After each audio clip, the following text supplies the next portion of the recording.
नमस्कार फ्रेंड्स, मैं हूं बीके सिंह सर और आप देख रहे हैं मैथ्स पढ़ो। आज फ्रेंड्स ट्रेंड्स और इंपॉर्टेंट क्वेश्चंस का एक न्यू चैप्टर मैं लेकर आ रहा हूं। That chapter is triangle. Triangle एक ऐसा चैप्टर है जिसमें हर साल मुझे हजारों बच्चे मुझसे पूछते रहते हैं कि सर ट्रायंगल में क्या करें। ट्रायंगल्स बहुत डिफिकल्ट चैप्टर है, लेकिन आइए आज इस वीडियो में ट्रायंगल्स के बारे में मैं आपको बता रहा हूं कि कौन कौन से प्रश्न जो आपके एनसीईआरटी बुक के होंगे, जो बहुत ही इंपॉर्टेंट है, सीबीएसई बोर्ड के पेपर में फ्रिक्वेंटली पूछे जाते रहे हैं, और इसके साथ साथ कौन कौन से थ्योरम्स आपके पेपर में आ सकते हैं और क्या क्या एनसीईआरटी से डिलीट हो चुका है, और आने वाले 2021 जो आगामी जो सीबीएसई बोर्ड का पेपर है उसमें कितने मार्क्स का यह चैप्टर पूछा जा सकता है। तो इन चारों पांचों बात जो है, जो बहुत इंपॉर्टेंट है, जिसके कारण बच्चों को डिफिकल्ट लगता है चैप्टर, उन सारे सवालों का जवाब आपको मैं इस वीडियो में देने वाला हूं।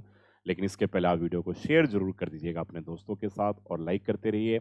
और केस स्टडी के प्रश्न भी अब आप मैं रेगुलरली डाल रहा हूँ, एग्जाम्पलर के क्वेश्चंस डल रहे हैं, और यह छठा चैप्टर है। तो प्लेलिस्ट में जाइए, सारे न्यू करके प्लेलिस्ट बना हुआ है, वहां जाकर के सारे वीडियोस को जरूर देखिए, आपको काफी बेनिफिट इससे मिलेगा और आने वाले 2021 के पेपर में आप अच्छे मार्क्स भी लेकर आएंगे। आइए स्टार्ट करते हैं ट्रायंगल्स। तो फ्रेंड्स, जैसे हम ट्रायंगल चैप्टर की बात करते हैं, सबसे पहले हमारे दिमाग में एक प्रश्न आता है कि यह चैप्टर 2021 के पेपर में कितने मार्क्स का आ जा सकता है। अगर हम पिछले सालों के ट्रेंड्स को देखें, 2020, 2019 और उसके पहले वाले सालों के अगर ट्रेंड्स को देखें, तो उस ट्रेंड्स को देखने के बाद यह पता चलता है कि यह जो चैप्टर है आपके सीबीएसई बोर्ड के पेपर में 6 से 8 नंबर के कैटेगरी में पूछा जा सकता है। तो क्या बोला कि 6 से 8 नंबर के कैटेगरी में, यानी कि इसका वेटेज 6 से 8 नंबर आपके पेपर में हो सकता है। अब बात रहा केस स्टडी का, तो केस स्टडी का अगर एक भी प्रश्न आ गया तो 4 नंबर का क्वेश्चन तो केस स्टडी से आ सकता है, और उसके बाद भी कुछ क्वेश्चन दे रखे होंगे। तो जब 8 नंबर का अगर वेटेज ट्रायंगल का अगर आता है, तो मानकर चलिएगा कि 4 नंबर का केस स्टडी का प्रश्न आपके इस चैप्टर से पूछा जा सकता है। केस स्टडी का अगर प्रश्न आ गया ट्रायंगल में, तो मानकर चलिएगा कि आपके लिए पेपर कहीं ना कहीं डिफिकल्ट होने वाला है, क्योंकि सिमिलैरिटी पे अगर केस स्टडी के प्रश्न पूछे जाए तो थोड़ा सा आपके लिए डिफिकल्ट हो सकता है। वही केस स्टडी के प्रश्न अगर दूसरे चैप्टर से पूछे जाते हैं तो आपके लिए अत्यंत ही आसान होता है, लेकिन ट्रायंगल से अगर पूछा जाएगा तो थोड़ा सा आपके लिए मुश्किल खड़ा हो सकता है, अगर खास करके आप स्टैंडर्ड लेवल में सीबीएसई बोर्ड का पेपर दे रहे हैं। मेरा मकसद यह नहीं है कि आपको मैं डराऊं, ठीक है, मैं आपको सच्चाई बता रहा हूं। तो 6 से 8 नंबर का इसका वेटेज हो सकता है। अब सबसे पहले देखते हैं कि इस चैप्टर में क्या-क्या चीज़ें हट चुका है और क्या-क्या एनसीईआरटी में करने हैं। तो आप एनसीईआरटी बुक मेरे साथ लेकर के बैठ जाइए, और जहाँ-जहाँ पे मैं टिक करवा रहा हूँ, वेरी वेरी इंपॉर्टेंट मार्क करवा रहा हूँ, आप भी साथ में मार्किंग करते चलिए। आप अगर चाहते हैं कि ट्रायंगल का पूरा एंटायर वीडियो आपको देखने को मिले, तो मेरे आप प्लेलिस्ट में जाइए। प्लेलिस्ट में जाने के बाद ट्रायंगल्स के पूरे जितने भी इंपॉर्टेंट क्वेश्चंस हैं, उन सब के वीडियो दिए हुए हैं। तो पढ़ना आपका काम है, मेरा काम बताना है। तो सबसे पहले हमने बात कर लिया वेटेज का, अब हम बात करते हैं क्या-क्या चीज़ इस चैप्टर से डिलीट हो चुका है। तो फ्रेंड्स, आप सबको पता होगा कि इस चैप्टर में टोटल हमें 4 थ्योरम पढ़ने होते थे। सबसे पहला बेसिक प्रोपोर्शनैलिटी थ्योरम, जिसे हम बीपीटी कहते हैं। बीपीटी का कन्वर्स कभी भी सीबीएसई बोर्ड के पेपर में नहीं आया हुआ है, कभी भी पहले नहीं पूछा हुआ है। उसके कंडीशन को केवल आपको समझना पड़ेगा, ताकि प्रश्न को जब आप करें तो उसका उपयोग अगर कहीं पर हो तो उसका यूज़ हम कर सकते हैं। तो बीपीटी थ्योरम आपके पेपर में आ रहा है, 2021 के पेपर के लिए इस सिलेबस में है, डिलीट नहीं हुआ है। फिर हम बात करते हैं पाइथागोरस थ्योरम की बात करते हैं। तो पाइथागोरस थ्योरम जो है वह आपके पेपर में है, एकदम है, लेकिन वही पाइथागोरस का जो कन्वर्स है वह आपके पेपर से डिलीट हो चुका है। इसके बाद एक एरिया थ्योरम हुआ करता था कि जब दो ट्रायंगल सिमिलर होंगे तो दोनों ट्रायंगल के एरिया का रेशियो कॉरस्पॉन्डिंग साइड्स के स्क्वायर के रेशियो के बराबर होगा। तो एरिया थ्योरम भी आपके सिलेबस से डिलीट हो चुका है, यानी कि वह एक्सरसाइज पूरे तरीके से डिलीट हो चुका है। और वह एक्सरसाइज बहुत इंपॉर्टेंट हमारे लिए हुआ करता था, क्योंकि हर बार उस एक्सरसाइज से एक या एक प्रश्न जरूर पूछे जाते थे हमारे सीबीएसई बोर्ड के पेपर में। तो एरिया थ्योरम वाला पार्ट हट चुका है, थ्योरम भी हट चुका है, यानी कि अगर हम टोटल थ्योरम की बात करें तो अब ट्रायंगल में 4 में से केवल 2 थ्योरम ही हमें करना है। पहला बेसिक प्रोपोर्शनैलिटी थ्योरम है और दूसरा पाइथागोरस थ्योरम है। यानी कि मानकर चलिए कि 2021 के पेपर में मेरा ऐसा मानना है कि पाइथागोरस थ्योरम आपके पेपर में पक्का आ रहा है, और ये 3 से 4 नंबर की कैटेगरी में पूछा जा सकता है। तो 3 से 4 नंबर आप अपना पक्का कर सकते हैं, केवल अगर आप इन 2 थ्योरम की तैयारी अच्छे तरीके से कर लें। तो यह तो हो गया पार्ट। चलिए अब आते हैं एनसीईआरटी बुक। या स्क्रीन पे आप सबको एनसीईआरटी बुक दिख रहा होगा अच्छे तरीके से, आप लोगों को क्लियर। अब इंट्रोडक्शन ये सब पार्ट कहीं भी कुछ भी करने की जरूरत नहीं है, लेकिन केस स्टडी से अगर प्रश्न पूछे जाएंगे तो वो जरूर ध्यान रखिएगा, ठीक है। तो उसके लिए तो हमें चीज़ों को एक बार देखना पड़ेगा और समझना भी पड़ेगा। बाकी एक्सरसाइज 6.1 को भी मैं इग्नोर करता हूँ, इसको कहीं भी इसमें टाइम बेकार का व्यर्थ करने की आपको ज़रूरत नहीं है। अब हम लोग एक्चुअल आते हैं यहाँ पे 6.1।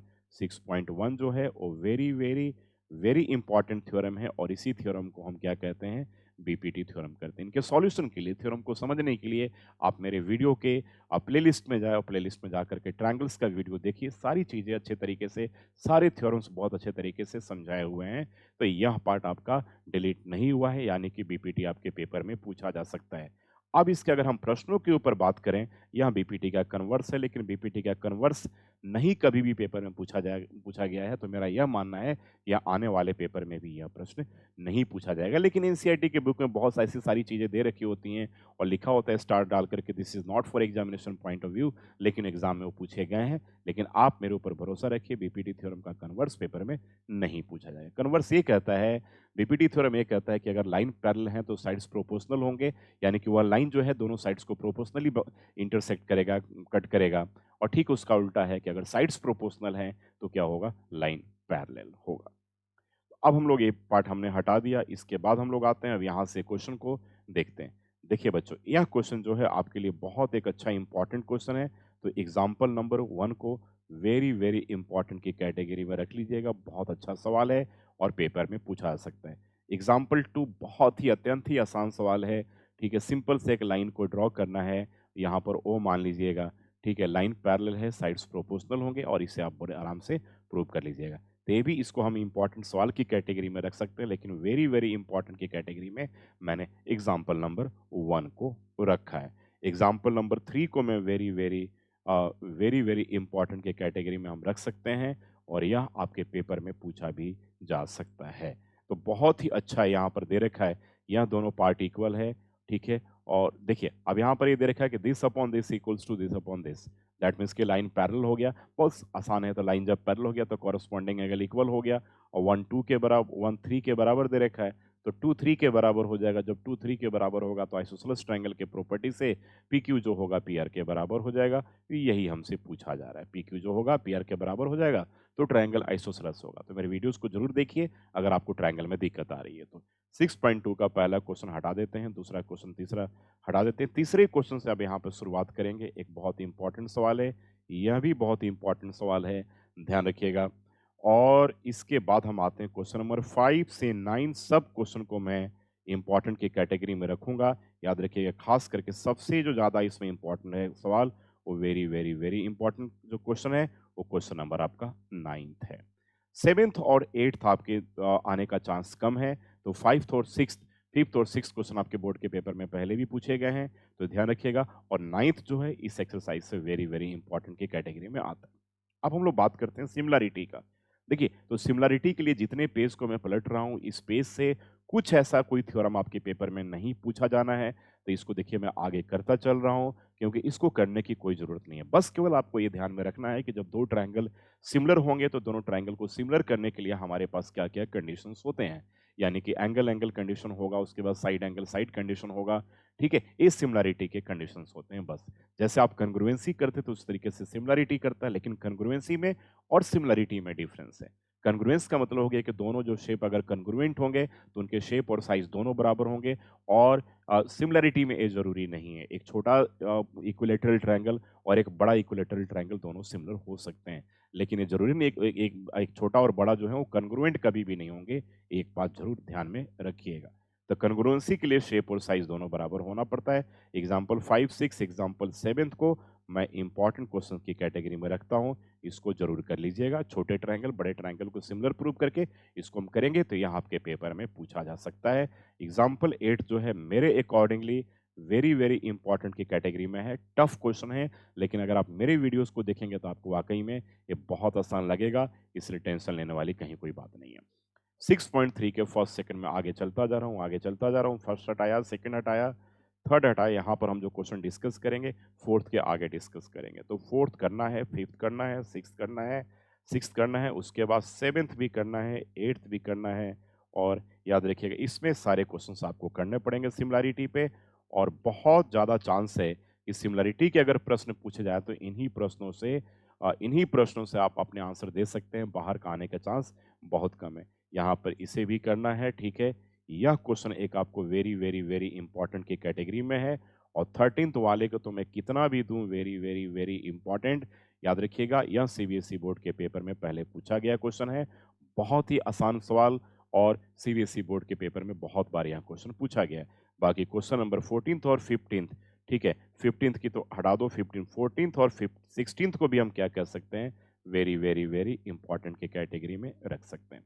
तो देखा आपने मैंने किन किन सवाल के साथ मैंने वेरी वेरी इंपॉर्टेंट लगाया और क्या क्या नहीं करना है और क्या क्या करना है, उन सारी चीज़ों को हम देखेंगे। अब अगले पार्ट में हम आते हैं थ्योरम 6.6 में। मैंने कहा कि यह थ्योरम आपके पेपर से अब डिलीट हो चुका है, यानी कि यहाँ पेपर में नहीं पूछा जाएगा। एरिया थ्योरम आपके पेपर में अब नहीं आना है, ध्यान रखिएगा, एरिया थ्योरम आपके पेपर में नहीं आना है। तो इतने अच्छे इंपॉर्टेंट सवाल होते थे एग्जाम्पल नंबर 9 और इसके साथ 6.4, ये कुछ भी आपके पेपर में अब नहीं पूछा जाएगा। अब आते हैं पाइथागोरस थ्योरम की हम बात करते हैं। तो पाइथागोरस थ्योरम आपके लिए बहुत इंपॉर्टेंट है, बहुत इंपॉर्टेंट है। तो इसको तो आप एकदम लकीर ड्रॉ कर लीजिए कि ये आपके पेपर में, ये आपके पेपर में आने वाला एक प्रश्न है। तो इसे कहीं भी हमें इग्नोर नहीं करना है, थ्योरम के फॉर्म में आ सकता है और 3 से 4 नंबर की कैटेगरी में। इसके कन्वर्स को, इसका जो कन्वर्स है वो आप सिलेबस से हट चुका है, तो इसे करने की कहीं कोई ज़रूरत नहीं है और इससे जुड़े हुए जितने प्रश्न हैं वह भी हमें करने की ज़रूरत नहीं है। एग्जाम्पल नंबर 10th जो है वो आपके लिए वेरी वेरी वेरी इंपॉर्टेंट की कैटेगरी में है, तो इसको ज़रूर कर लीजिएगा और अगर दिक्कत लगे तो मेरे वीडियोस को ज़रूर देखिएगा। यह example 13 very very very important और यह मेरे प्यारे बच्चों सीबीएसई बोर्ड के पेपर में पहले पूछा हुआ सवाल है। उसके example number 14 very very very very very very important और यहाँ सीबीएसई बोर्ड में आया हुआ क्वेश्चन है, ध्यान रखिएगा, बहुत इंपॉर्टेंट क्वेश्चन है, बहुत इंपॉर्टेंट क्वेश्चन है। इसके बाद हम लोग आते हैं एक्सरसाइज में। एक्सरसाइज में फर्स्ट को हटा दो, सेकंड और सेकंड तो वेरी इंपॉर्टेंट, थर्ड भी वेरी इंपॉर्टेंट, ठीक है। और उसके बाद इन क्वेश्चन को करने पड़ेंगे, छोड़ना नहीं है आपको, ठीक है, ये छोड़ना नहीं है, ये छोड़ना नहीं है। और यहाँ सीबीएसई बोर्ड के पेपर में पूछा गया है रोम्बस वाला क्वेश्चन और ये सीबीएसई बोर्ड के पेपर में आया हुआ क्वेश्चन है, ठीक है। और उसके बाद हम लोग आते हैं एक्सरसाइज में, यह भी सीबीएसई बोर्ड के पेपर में आया हुआ क्वेश्चन है। 9th आप छोड़ सकते हैं, 10th आप छोड़ सकते हैं, 11th एक बार जरूर देख लीजिएगा, ठीक है, इंपॉर्टेंट क्वेश्चन के कैटेगरी में आएगा। 12th भी करने की कोई ज़रूरत नहीं है, ये सिंपल सा एप्लीकेशन ऑफ ट्रिग्नोमेट्री का जैसा क्वेश्चन है, तो खास इसके ऊपर कोई ज़्यादा दिमाग लगाने की ज़रूरत आपको नहीं है। 14th question very very very important और 15th तो इतना इंपॉर्टेंट है कि मेरे पास वर्ड्स ही नहीं है।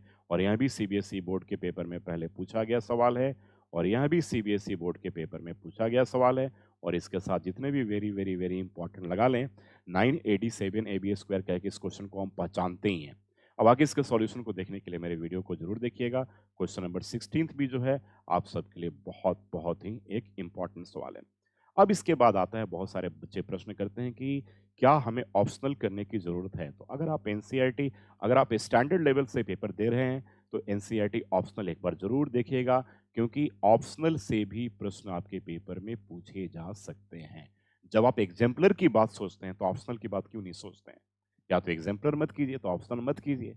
जब एग्जाम्पलर करते हैं तो फिर ऑप्शनल को क्यों छोड़ेंगे? बाकी बेसिक लेवल के बच्चों को ऑप्शनल की जरूरत कहीं भी कोई नहीं है, तो ऑप्शनल करेंगे तो आप एक इस बार एक इस प्रश्न को कर लीजिएगा और उसके बाद ये भी एक प्रश्न को आप आराम से ट्राई कर सकते हैं, पाइथागोरस थ्योरम के ऊपर है और एक इस प्रश्न की तैयारी कर सकते हैं। 3 4 5 हो गया और बाकी आपको अब कुछ यहाँ से देखने की ज़रूरत नहीं है।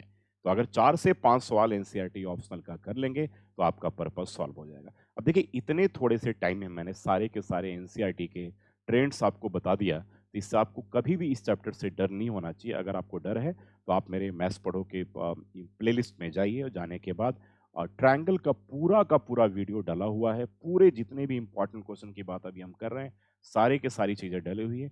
जाइए, जा करके आराम से एक एक वीडियो को देखिए और टाइम निकाल करके देखिए और उसको प्रैक्टिस करने की कोशिश कीजिए। Thank you so much. Video को शेयर जरूर करते रहिएगा, लाइक कीजिए और कमेंट बॉक्स में कमेंट भी जरूर लिखिएगा। बहुत जल्दी अच्छे अच्छे वीडियोस को मैं लेकर के आने वाला हूँ। लाइव सेशन भी बहुत जल्दी स्टार्ट होने वाला है, तो इंतजार करते रहिए। मैथ्स पढ़ो पर आपको complete solution at one place आप सबको मिलने वाला। Thank you so much.